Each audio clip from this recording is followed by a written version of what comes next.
Të nderuar shikues, në transmetimin tonë në studion editarit rikthehemi me bisedën e kësaj ore. Është zonja Blerina Gjylameti nga Partia Socialiste, e cila na bashkohet në studio për të komentuar mbi zhvillimet e fundit. Mirë se vini. Mirë se u gjeta. Zonja Gjylameti, detyrimisht për shkak të politikës së zhvillimeve ditës po ndaloi te ky qëndrimi i ambasadores amerikane ka vetëm pak minuta më parë që erdhi. Thotë se epoka e pëndëshkueshmërisë për Shqipërinë ka marrë fund dhe referenca me sa duket është të shpallurit non grata për zotin Berisha. Si e lexuat këtë mesazh që vjen nga ambasadori amerikanë në vendin tonë? Spari faleminderit për ftesën, ndërkohë në anën tjetër besoj që është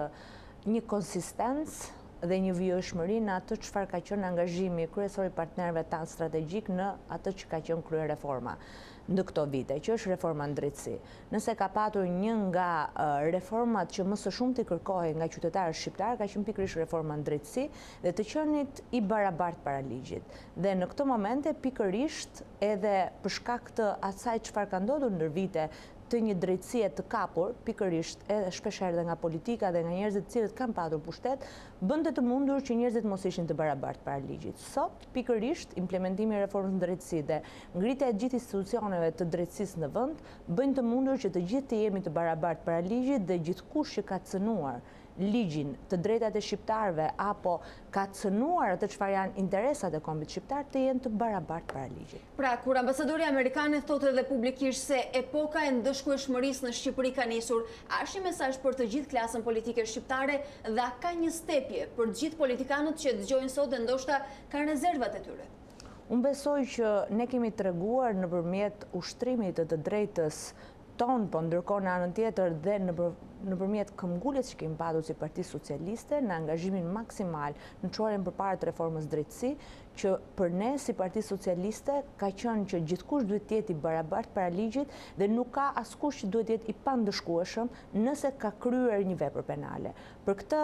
element besoj që është mesazh për të tërë, por në anën tjetër vjen në atë çfarë ka qenë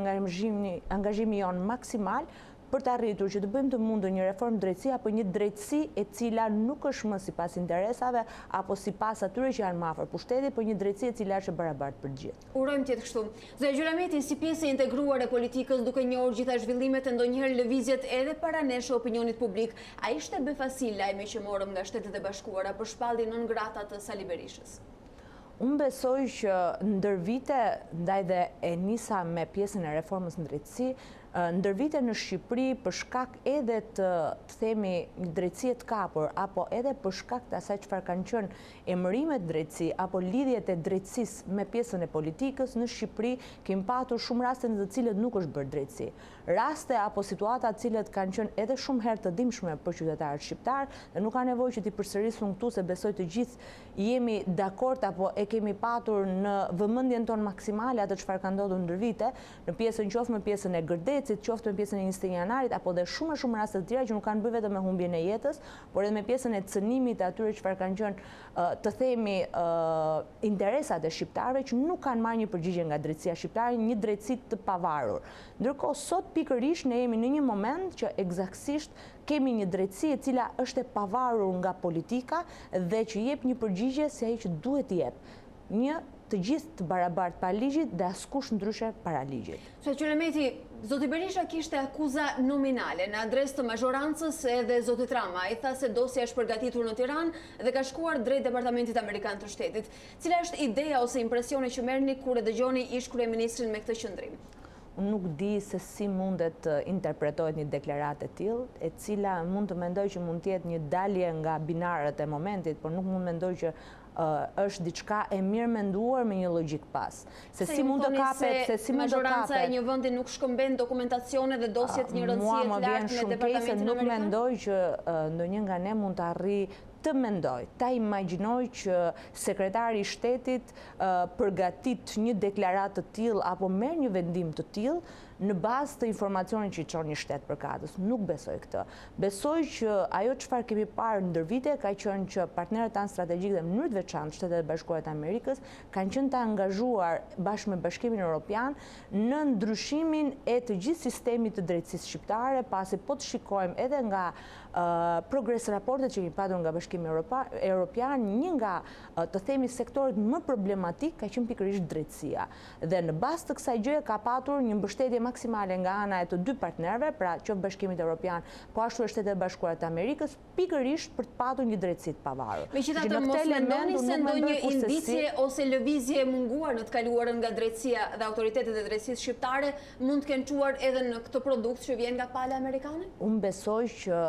nëse do të kishim një drejtësi të pavarur, do kishim patur përgjigje për shumë situata të cilat kanë dëmtuar interesin e Shqipërisë ndër vite. Dhe nuk besoj që do kishim ardhur deri në këtë pikë që të kishim të shpallur nën grata njerëz të një niveli të lartë politik nëse do kishim patur drejtësinë e pavarur. Fakti që sot po e kemi, të themi dallëndryshet e para të një drejtësie të pavarur në Shqipëri, është një lajm shumë i mirë për shqiptarët, për te faktit nëse është një politikan i opozitës apo i pozitës, sepse në fund të ditës të gjithë duhet jemi të barabartë para ligjit. Nuk e mendoj kurse si që një deklaratë e tillë të jetë një deklaratë e cila vjen pas një indicie. Por besoj që është një moment i cili është çorëditës. Në të rast pyeta mos ka një indicie nga drejtësia shqiptare ose në të kundërt, a është kjo një trysni për drejtësinë që të veprojë? Unë besoj që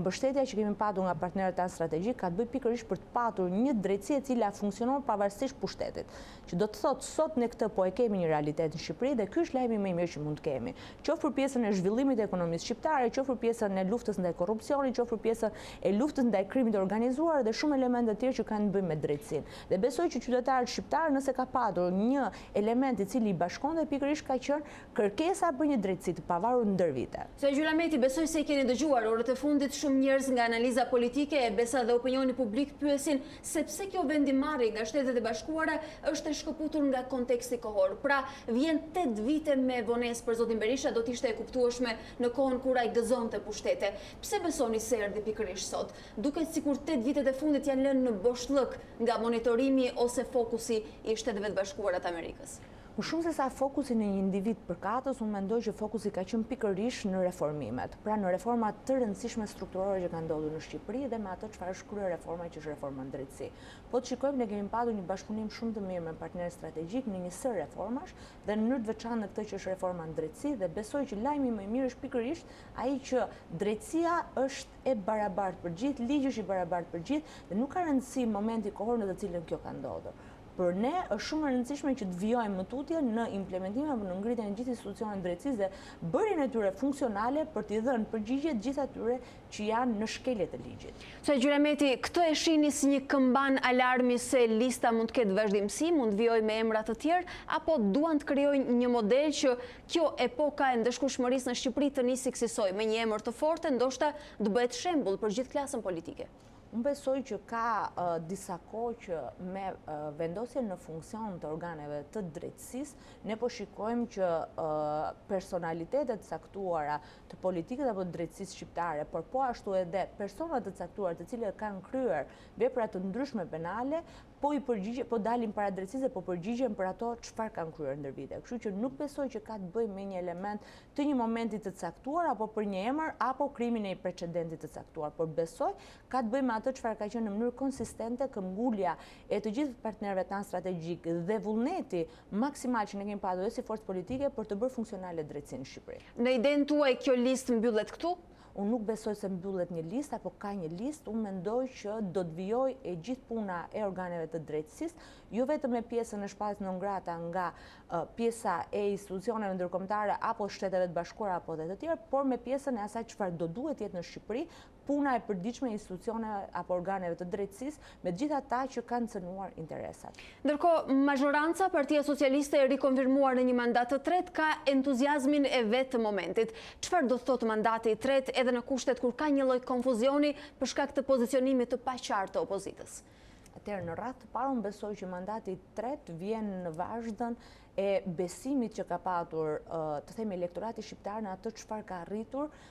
Partia Socialiste në kuadër të realizimit të premtimeve që ka patur ndër vite, qoftë në pjesën e mandatit të parë, që ishte një mandat shumë i rëndësishëm për nga pjesa e reformimit apo reformave strukturore, që ishin më se të domosdoshme, të dhimbshme shpeshherë, por më se të domosdoshme për të arritur që të kishim rikthimin në shinat e ligjshmërisë të një sër sektorëve të shtetit shqiptar, në pjesën e dytë me një mandat i cili ishte i fokusuar në investime të rëndësishme, por në anën tjetër me dy sfida shumë të mëdha, apo dy kriza shumë të mëdha, qoftë pjesa e një fatkeqësie natyrore si tërmeti, qoftë pjesa e pandemisë, dhe duke u rikthyer në atë çfarë është besimi për herë të tretë që ndodh për herë të parë në Shqipëri, por për një mandat të tretë Partisë Socialiste, besoj që ka të bëjë pikërisht me atë çfarë ne kemi premtuar dhe realizuar në një sër prej të themi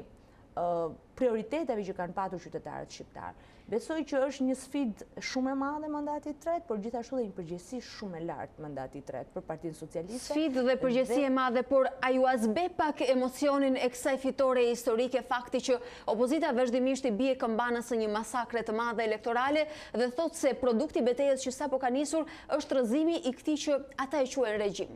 Është paradoksal qëndrimi që ka opozita shqiptare. Nëse nje pjesën e zgjedhjeve ku vendin e ri, në anën tjetër nuk nje mënyrën e ndarjes mandate. Nuk ka një vendimarrje në këtë drejtim që t'jemi korrekt me opozitën. Tek deklaron pjesën që njeh ku vendin e ri, pra njeh zgjedhjet, nuk njeh rezultatin zgjedhor. Çfarë më duhet të them është fakti që një nga komisionet që ka patur jetëgjatësi ndoshta më të madhe në Parlamentin shqiptar ka qenë Komisioni i Reformës Zgjedhore. Komisioni ad hoc i Reformës Zgjedhore. Unë kam qenë anëtare atij komisioni dhe ka qenë një komision që ka patur një sag të vazhdueshme të largimit, të rikthimit, largim-rikthim të opozitës në komision. Dhe në anën tjetër, nëse më duhet ta them të, është fakti që në fund u arrit fal edhe ndërhyrjes së Shtetet Bashkuara të Amerikës dhe po ashtu të një sër përfaqësuesit të diplomacisë së huaj në Shqipëri për të patur një kompromis për arritjen apo adresimin e gjithë problematikave që ngrinte opozita, parlamentare apo jo parlamentare, sepse për herë të parë në Shqipëri ndodhin shumë gjëra, po vazhdojnë të ndodhin si kundërshta i trinom, opozitë parlamentare, jashtë parlamentare, për të arritur që adresojnë problematikat që ata ngrinin apo problematikat cilat ishin shfaqur ndër vite, me synimin e vetëm që nëse do duhet diçka për të ndryshuar, do të ishte kultura e pranuarit të rezultatit zgjedhor. Ajo që vu më re është pavarësisht se u zgjat, u adresuan dhe u ndryshuan një sër nenesh në kodin zgjedhor, por jo vetëm, edhe në pjesën e procedurave penale, ligjit procedurave penale, për të arritur që të shikonim dhe të parashikohej si krimi zgjedhor edhe nga SPAK-u, pra nga gjykata speciale, arritëm sot që të kemi përsëri atë çfarë ka ndodhur në vazhdimsi, që është mosnjohja e rezultatit. Ndërkohë në anën tjetër, e thash pak më parë, është paradoksale. Njohim që kemi patur zgjedhje, njohim ku vendin e ri, por nuk njohim mënyrën se si ndahet. Si do të veprojë majoranca në këto kushte? Ju kemi dëgjuar që flisni gjatë gjithë kohës për dorën e shtrirë bashkëpunimin, ndërkohë që zoti Basha ju injoron duke folur për një regjim të rrëzuar. Unë mendoj që ajo që po ndodh sot edhe në Komisionin e Ankesave dhe Sanksioneve, që është një organ i ri nga mënyra pas ndryshimit të kodit zgjedhor, është pikërisht dëshmia e qartë që nuk ka asgjë që lidhet me atë çfarë alibie ka krijuar opozita për humbjen e radhës. Unë e kuptoj që kanë problematika të mënyrës së tyre të organizimit, qoftë edhe të krijimit të besimit që duhet, apo frymës që duhet krijohen të opozita si qytetarë shqiptar për të arritur që të ishin alternativë qeverisë. Gjë të cilën nuk e krijoi dot për shkak edhe të historisë që pati në 4 vjeçarin që shkoi, qoftë në pjesën e prishjes kontratës me qytetarë shqiptar apo djegjes mandate, me pjesën e asaj çfarë goditën institucionin nga cilët dolën me vullnetin e tyre të lirë për të rikthyer nëpërmjet dhunës që donin, dhe ndërkohë problematika e tyre nuk ka të bëjë me pjesën e rezultatit, por me mënyrën se si zoti Basha do duhet të vijojë për të qenë kryetar i opozitës apo kryetar i partisë më të madhe opozitare në vend. Do të duhet apo besoni se do të vijojë se ka një garë për çështje ditësh brenda Partisë Demokratike? Ky është shqetësimi me atë që kanë ata. Ndërkohë në anën tjetër, ajo çfarë po ndodh në kas sot tregon që nuk ka një tjetërsim të votës. Por në anën tjetër, nëse adresuam një sër problematikash që kishin lindur ndër vite me pjesën e institucioneve zgjedhore në Shqipëri, pra edhe nëpërmjet Kasit, Kasi ka të bëjë me, të themi, hetimin e provave që sjellin palët kur nuk janë dakord me rezultatin që ka ndodhur. Ndërkohë, ju e keni parasqyruar në media, po ashtu e kanë dëgjuar dhe qytetarë shqiptar, Partia Demokratike apo Lëvizja Socialiste për Integrim nuk ka çuar prova në Kas. Ajo që kërkon është që Kasi të gjej provat dhe më pas t'i hetojë ato. Në Shqipëri, po thoni se ato dosjet që dorëzoi Partia Demokratike dhe lësi ishin bashkë. Janë dosje me kërkesa për gjetje të provave nga ana e Kas të tjetërsimit të vota. Ndërkohë, po rinumërohet qarku berat, dhe ajo që shikohet është që nuk ka një ndryshim të rezultatit, që do të thotë që ne do duhet në Shqipëri të punojmë shumë më tepër maggiorancë dhe opozit në atë çfarë është një nga problematikat kryesore në Shqipëri, që është kultura e të pranuarit rezultatit. Humbës apo fitues qoftë. Se Gjulameti, si e keni ideuar bashkëpunimin për cilin flisni? Thoni se nuk është bashkëqeverisje, por është bashkëpunim për objektiva të njëjtë. Si e keni menduar, pavarësisht se pala tjetër është ende në konfuzionin e saj për vendimarrjen finale?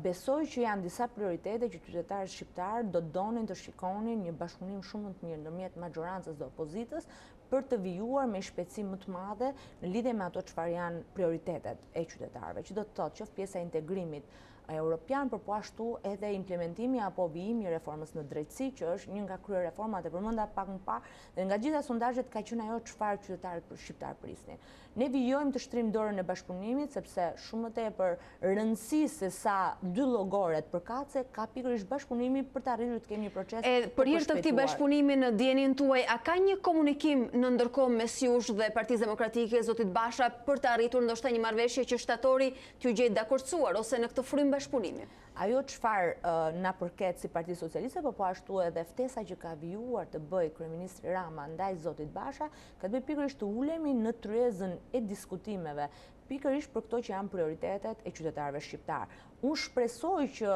mbas edhe garës që zgjidhin një nga problematikat kryesore apo konfuzionin që ata kanë shumë më tepër brenda vetes, se sa në lidhje me rezultatin postzgjedhor apo me atë çfarë ka qenë vullneti i qytetarëve shqiptar në kutitë e votimit, të ketë një reflektim nga zoti Basha dhe të ulemi për hir të atyre çfarë janë interesat shumë të mëdha të vendit, që janë interesa përtej pjesës së llogores apo interesa të tjera përtej pjesës së pushtetit. A do të ndryshonte diçka në idenë e Partisë Socialiste nëse zoti Basha nuk rikonfirmohet në karrigën e tij të kryetarit? Unë nuk besoj që ndryshon diçka për Partinë Socialiste, ajo ka të bëjë me mënyrën e organizimit brendshëm të Partisë Demokratike. Për Partinë Socialiste, prioritetet e mandatit tretë vazhdojnë të jenë të njëjtat, në lidhje edhe me ato çfarë kanë qenë pjesa e kërkesave apo adresimit të kërkesave të vazhdueshme të qytetarëve, që kanë të bëjnë me vaksinimin, me rindërtimin, po ashtu me fuqizimin e sektorëve kyç të ekonomisë, sikundër është turizmi, sikundër është bujqësia, e më tutje akoma me gjithë ato çfarë kanë të bëjnë sektorët e tjerë që janë pjesa e sektorit arsimit. Nuk do doja të zgjatesha më shumë, por janë disa sektorë të cilët kanë një rëndësi jetike për fuqizimin dhe rimëkëmbjen ekonomike. Edhe do t'ju duhej bashkëpunimi i krahut të opozitës. Absolutisht, po, sepse janë disa nga kriteret bazë të progres raportet të Bashkimit Evropian për të përshpejtuar pjesën e apo temi rrugtimin tonë drejt Bashkimit Evropian. A keni disa garanci për t'i ofruar opozitës në këtë moment, për shembull për këtë bashkëpunim, bashkëqeverisje, e quajmë si doni? Garancit kanë qenë maksimale për sa kohë ulemi në tryezë, bashkëbisedojmë me ta dhe kemi reflektuar në qëndrimet tona sa herë që ka patur një shqetësim i cili qëndronte. Dhe këtë e kemi treguar me vot, e kemi treguar me ndryshime, e kemi treguar në kodin zgjedhor, e kemi treguar në një sër reformash të rëndësishme, të cilat janë ndërmarrë në momentin që opozita ngre një shqetësim real. Dhe keni këtë gatishmëri për të ulur prapë në qoftë se do të evidentohen nevoja.